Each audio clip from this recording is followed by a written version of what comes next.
손지우가 다시 골목 입구에 섰을 때 비는 이미 그쳤고 간판에 녹슨 몸만 반짝거리고 있었다.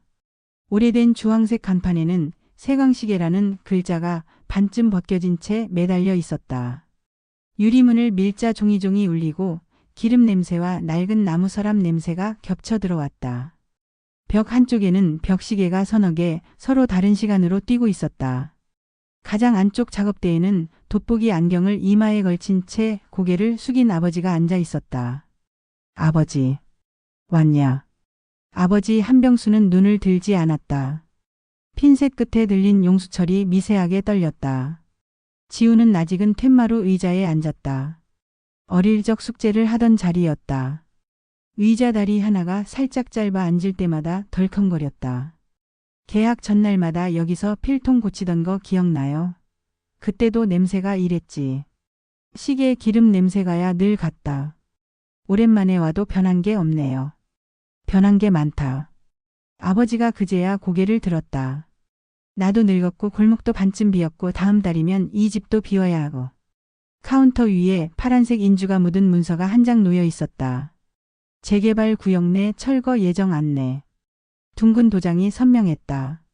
지우는 문서를 슬쩍 밀어보았다. 진짜 철거예요. 영업 종료일 적혀 있더라. 그날 전기 내리고 간판 떼고 끝이지. 아버지는 다시 시계를 잡았다. 대답 사이사이 작은 톱니다리 서로의 이를 맞물며 내는 소리가 귀를 긁었다. 지우는 천천히 가게 안을 둘러보았다. 유리 진열장 아래엔 자그마한 손목시계들이 누워 있었고 작업대 아래 큰 나무 상자에는 종이 태그가 매달린 시계들이 빼곡하게 담겨 있었다. 태그에는 작은 글씨로 주인의 이름과 날짜가 적혀 있었다. 명자 2003 14 박노식 2011 9 2 수리 보류 부품 없음 연락 두절. 이건 다 뭐예요? 찾아가지 않은 거예요. 반은 포기한 거, 반은 잊힌 거. 돈이든 사연이든 사람 사정이 다 다르지. 그래도 종이 태그 떼긴 싫더라. 사람 이름이 적혀 있으면 시계가 그냥 물건 같지가 않아. 지우는 고개를 끄덕였다. 어릴 때부터 그는 아버지가 시계는 살리는 거라고 말하던 걸 기억했다. 아버지는 늘 수리를 살린다고 표현했다.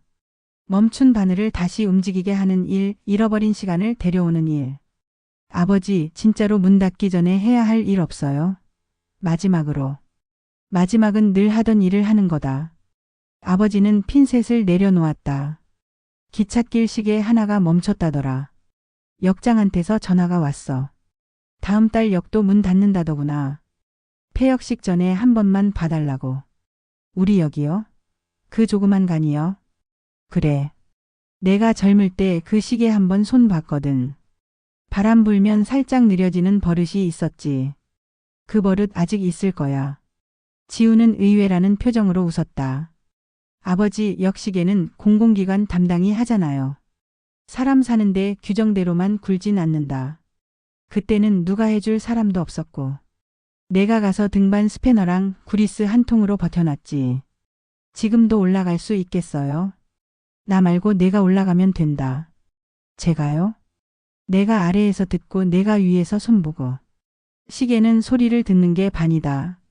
아버지는 그 말과 함께 작업대 아래 서랍을 열었다. 안에는 자그마한 나무 상자 하나가 있었다. 상자 뚜껑을 열자 마른 꽃잎 한 장과 함께 포도색 가죽 포켓 시계가 드러났다. 낡았지만 광택은 살아있었다. 엄마 시계다. 지우가 숨을 고르며 말했다. 그래. 아버지의 목소리가 조금 낮아졌다. 네, 엄마 돌아가고 나서 한 번도 안 열어봤다. 얘는 내가 손 못 대겠더라. 왜요? 그 사람 손때가 사라질까 봐. 시계는 닦으면 닦을수록 새 것처럼 변하거든. 근데 어떤 건 새 것이 되면 안 되는 게 있기도 해. 지우는 말없이 시계를 손끝으로 쓸었다. 뚜껑 안쪽에는 얇게 새겨진 글자가 있었다. 병수의 시간 정화. 어머니 이름이었다. 지우는 뚜껑을 조용히 닫았다. 아버지, 역시계부터 해요. 같이. 아버지는 오래 보던 망치와 드라이버를 가방에 넣었다. 마른 기침을 한 번 하고는 가게에 불을 끄고 셔터를 내렸다. 셔터가 반쯤 내려오자 안쪽 어둠이 천천히 현관으로 흘러나왔다. 그는 셔터를 다시 올렸다. 그럼 저녁에 마저 닫자. 아직 해야 할 일이 많다. 간이역으로 가는 길은 골목을 2번 꺾고 철길 따라 난 좁은 오솔길을 걸어야 했다. 역사는 작고 오래된 나무 냄새가 났다. 매표 창구에는 무인시간 자율발권 안내문이 붙어 있었다. 역장 이만호가 기다리고 있었다. 환갑을 넘긴 남자는 아버지를 보자마자 웃었다. 아이고 병수형. 이렇게 와주셔서. 폐역이라며. 뭐 세상이라는 게 그렇죠. 그래도 마지막 날 시계바늘이 멈춰 있으면 좀 그렇잖아요. 사람 마음이. 그래서 마음을 맞추러 왔지. 아버지는 손가방을 들고 시계탑 아래에 섰다. 시계탑은 생각보다 높았다. 지우는 사다리를 잡고 위를 바라보았다. 저기서 열어서 어떻게 하죠?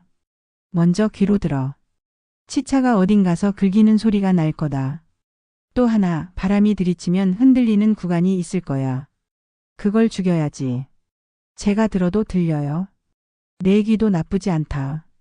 사다리를 타고 올라간 지우는 조심스럽게 커버를 열었다. 기계 배선과 톱니나 바퀴, 축과 레버가 얽힌 3개가 모습을 드러냈다. 아래에서 아버지의 목소리가 올랐다. 초침이 10일을 지나갈 때 쇳소리 나지? 네, 살짝 긁하는 소리요.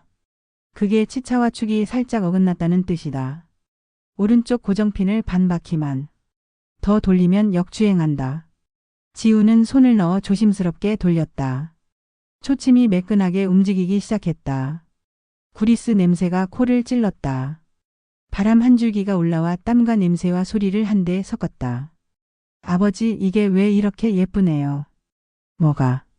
이 규칙적인 움직임. 힘이 전달되는 방향이 보여요. 누가 밀면 누가 받고 또 누가 밀고. 사람 사는 것도 이러면 좋을 텐데. 사람 사는 건 규칙적인 듯 보이면서 꼭 엇박자가 난다. 그래서 맞춰야지. 시계는 고치는 게 아니라 맞춰가는 거다. 아버지의 말이 공기 속에서 오래 울렸다. 지우는 마지막 볼트를 조이고 커버를 닫았다. 아래에서 역장이 손뼉을 쳤다. 살아났네, 살아났어. 바늘은 이제 제 시간에 맞춰 천천히 흘렀다. 대합실에 앉은 몇 명의 노인들이 고개를 들어 시계를 올려다보았다. 한 노인이 중얼거렸다. 이 소리 오랜만이네. 역 밖으로 나오자 바람이 한결 차분해졌다. 아버지는 역장과 손을 잡았다. 형, 마지막 날에 와서 같이 서 있어요. 나야 늘 서 있던 데지. 아니, 플랫폼 가운데. 시계 보이는데. 같이 서 있자고. 아버지는 대답 대신 가볍게 고개를 끄덕였다. 가게로 돌아오는 길에 아버지는 뜬금없이 물었다. 회사 일은 할만하냐? 할만해요. 여전히 PPT가 사람을 이기려 하고 사람은 마감 전에 늘 다짐을 하죠. 내 일은 모양이 바뀌어도 본질은 같다. 사람 시간 맞춰주는 일. 맞춰주다가 맞춰지는 거. 맞춰주다가 맞춰지는 거요. 그래. 내가 누군가의 마감에 맞춰주다 보면 언젠가 너도 너 자신에게 맞춰져. 그러다 사람이 조금 단단해지지. 아버지의 말투는 늘처럼 건조했지만 그 건조함 속에 묘하게 단단한 무게가 있었다. 집 앞 골목에 다다르자 낮은 목소리로 그가 덧붙였다. 지우야, 너 어릴 때 내 엄마가 하던 말이 있다. 사람은 자기 시계를 하나씩 들고 다닌다고. 그 시계가 빠른 날도 느린 날도 있지. 그런데 같이 밥 먹고 같이 걷는 사람은 신기하게도 같은 시간으로 맞춰진다더라. 엄마가요? 응. 아버지는 문득 웃었다. 웃음은 잠깐이었다. 다음 날 지우는 가게의 종이 태그를 하나씩 들춰보기 시작했다. 이름과 날짜 사이 작은 칸에 연락처가 적힌 것도 있었다. 대부분은 번호가 바뀌었거나 통화 연결이 되지 않았지만 간간히 살아있는 번호가 있었다. 여보세요? 세광시계인데요. 예전에 고객님 시계 수리 맡겨두셨던 거 언제 시간 나시면 들르실 수 있을까요? 그는 하루 종일 전화를 걸었다. 어떤 이는 이미 세상을 떠난 주인의 자녀였고 어떤 이는 그런 게 아직도 있느냐며 웃었고 또 어떤 이는 그동안의 사정을 길게 이야기했다. 지우는 공책 한 권을 새로 꺼냈다. 잠든 시계 깨우기라는 제목을 적고 연락이 닿은 사람들의 이름을 한 줄씩 옮겼다. 페이지가 조금씩 채워질수록 어딘가 가게의 공기가 달라지는 것 같았다. 아버지, 토요일 오전에 몇 분 오신대요. 몇 개나? 5개요. 그중 하나는 결혼식 날 신랑에게 받았다는 시계래요. 올해 서랍 속에 있던 거. 살아날지 장담은 못한다. 오래 쉬면 몸이 굳는다. 그래도 깨워보는 게 중요하죠. 토요일 가게 종이종이 울릴 때마다 오래 묵은 얼굴들이 들어왔다. 어떤 이는 손을 2번쯤 더 닫고 들어왔고 어떤 이는 혹시나 하는 표정으로 종이 상자를 내밀었다. 아버지는 태그를 다시 확인하며 말했다. 살려보지요. 맨 처음 들어온 것은 작은 금장 손목시계였다. 주인은 70을 넘긴 할머니였다. 이거요. 결혼식 날 신랑이 척하니 채워줬어요. 혼수 구경 오던 친척들 앞에서.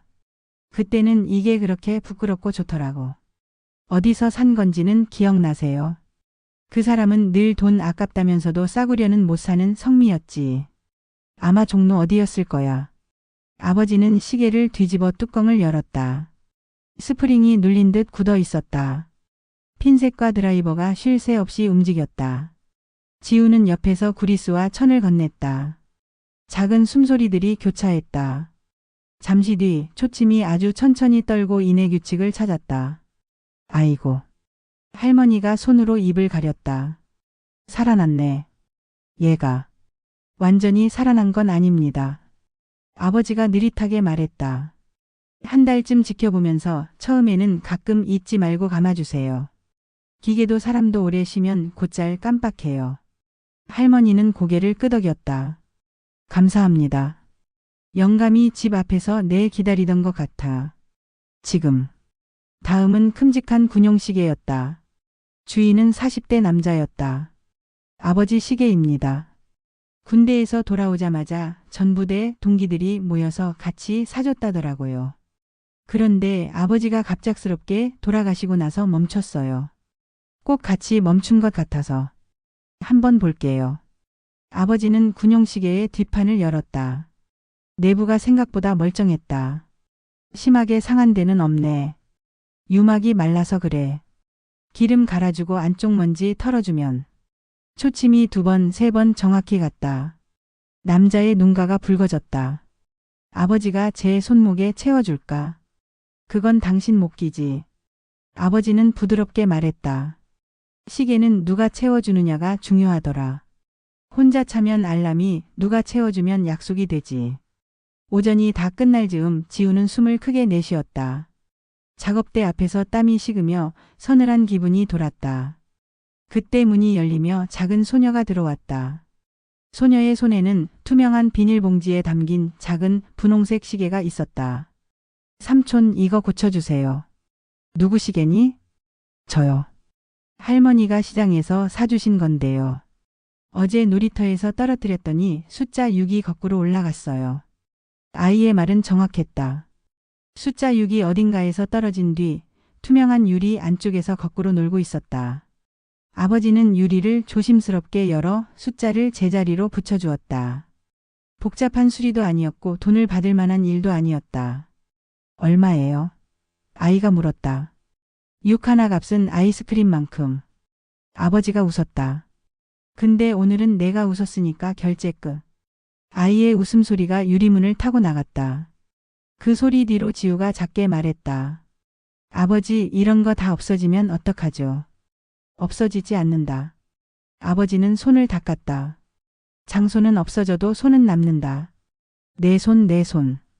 누군가는 또 이런 가게를 낼 거다.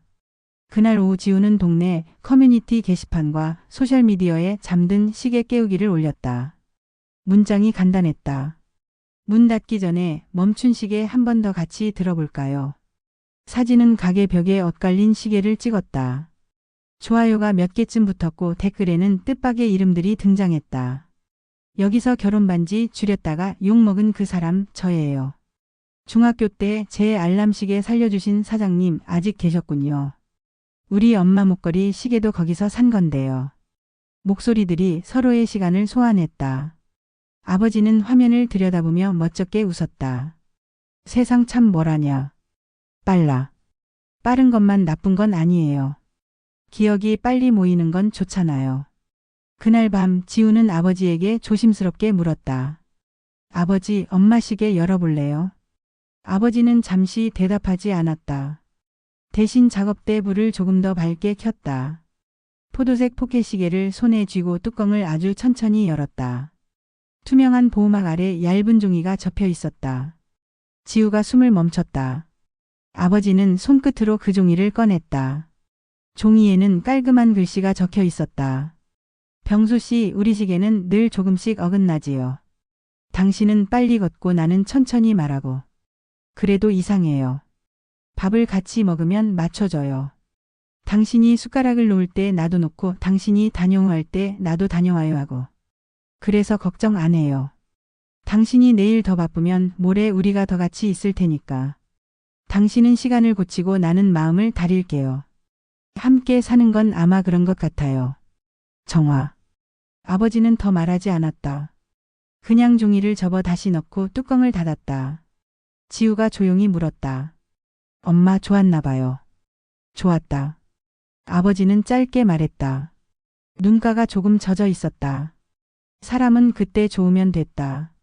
다음 주 목요일 간이역은 생각보다 많은 사람으로 붐볐다. 폐역식에는 동네에서 함께 나이를 먹은 얼굴들이 하나둘 모였다. 역장은 마이크를 잡고 이 역을 지켜줘서 고맙다고 말했다. 아버지는 플랫폼 가운데에 서 있었다. 시계탑 아래 맑은 굉음이 울리고 있었다. 지우가 곁에서 작은 목소리로 물었다. 아버지, 지금 몇 시예요? 여기선 제 시간이다. 아버지가 미소 지었다. 우리만 제 시간에 서 있으면 된다. 식이 끝나고 사람들은 사진을 찍었다. 시계탑 아래에서 누군가는 어깨를 기댔고 누군가는 아이를 안아 올렸다. 바늘은 천천히 앞으로 나아갔다. 뒤로 가는 법을 모르는 존재처럼. 가게로 돌아오는 길에 지우는 결심을 말했다. 아버지, 문 닫기 전에 토요교실 한 번만 해요. 아이들이랑 어르신들 모아서 시계 분해하고 조립하는 거. 1시간만. 그걸 누가 와? 금방 찾는데요. 지우가 스마트폰을 보여줬다. 커뮤니티 게시판에 올린 토요 수리교실 공지가 이미 마감이었다. 토요일 가게는 북적였다. 7살, 12살, 40살, 60살. 다양한 사람들이 작업대 앞에 둘러섰다. 아버지는 작은 나사를 하나 집어들며 말했다. 이건 내 생일만큼 중요하다. 잃어버리면 생일도 제대로 못 셀 수 있다. 사람들이 웃었다. 손끝이 바쁜 동안 웃음은 못 박히는 소리보다 더 잦았다. 교실이 끝날 무렵 아버지는 한마디 덧붙였다. 시계는 결국 버티는 법을 가르친다. 느려진 날, 빨라진 날, 멈춘 날이 있어도 바늘은 갑니다. 사람도 그럽디다. 교실이 끝나고 사람들이 나간 뒤 지우는 카운터에 앉아 숫자를 세었다. 재개발 2주는 계획대로 진행 중이었고 가게를 옮길 여력은 없었다. 그는 조심스럽게 말을 꺼냈다. 아버지, 여기서는 문 닫아도 작은 공방 하나 차릴까요? 2층 원룸 하나 얻어서. 간판은 작게. 세광 다시. 사람이 오냐? 와요. 제 시간에 서고 싶은 사람은 어디에도 있어요. 아버지는 한동안 말없이 벽에 여러 시계를 보았다. 모두 다른 시간을 가리키고 있었지만 묘하게 그 시간들이 한 길로 모여드는 느낌이 들었다. 그는 천천히 고개를 끄덕였다. 간판은 내가 쓰고 글씨는 아버지가 적어요. 그 손글씨가 맞아요. 마지막 영업일 가게 셔터를 내리기 전에 한 무리의 사람들이 다시 모였다.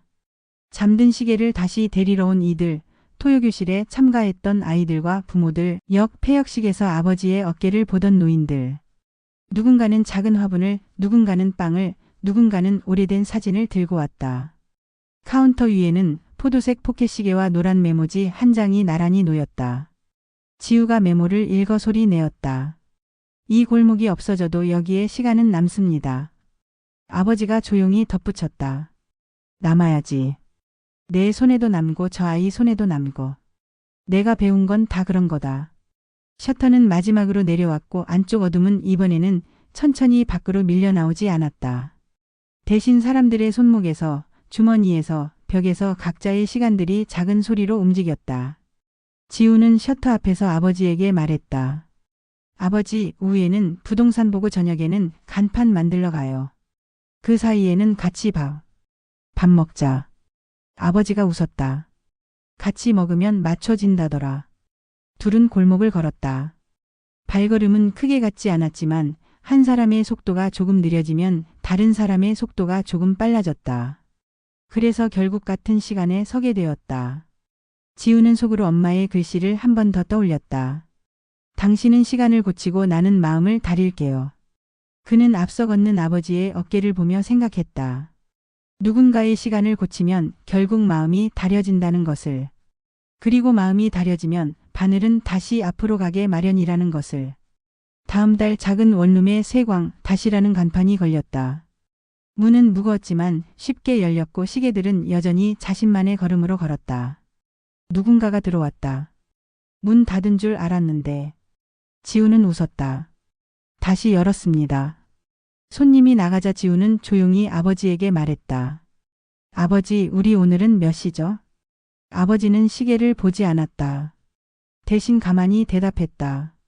제 시간이다. 그 말은 오래된 골목과 새로운 간판 사이를 천천히 걸어 누군가의 손목 위에서 작게 울렸다. 제 시간. 결국 사람은 언젠가 그 말을 배운다. 그리고 그때부터 천천히 그러나 확실히 앞으로 간다.